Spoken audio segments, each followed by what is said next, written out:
আপনারা সবাই দেখতে পাচ্ছেন,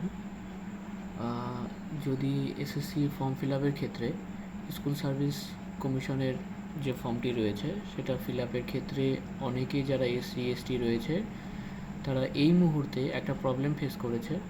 সেটা হচ্ছে বর্তমানে ওই এসসি সার্টিফিকেটটা আপলোড করার ক্ষেত্রে যখন ফাইনাল সাবমিট করতে যাব, ঠিক সেই মুহূর্তে একটা ইরর সেন্ডিং ওটিপি বলে একটা নোটিফিকেশান আসছে, প্লিজ ট্রাই অ্যাগেন। মানে এই অপশানটা আসছে, তার কারণ হচ্ছে সার্ভার প্রবলেম হচ্ছে, অনেকেই এটা প্রবলেম ফেস করতে পারছে না।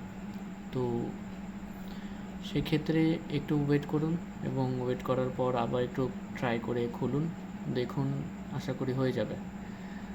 আর রাজ্য সরকারের কাছে এটা একটা অনুরোধ থাকলো যে তাড়াতাড়ি এই জিনিসটা সলভ করে দেওয়ার জন্য, কারণ অনেকেই করতে পারছে না ফর্মটির লাস্ট এডিটটা।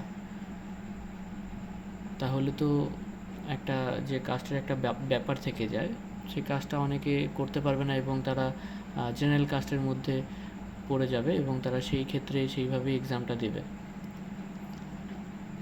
তো একটু ওয়েট করুন, সবাই ওয়েট করার পর দেখুন, আশা করি খুলে যাবে।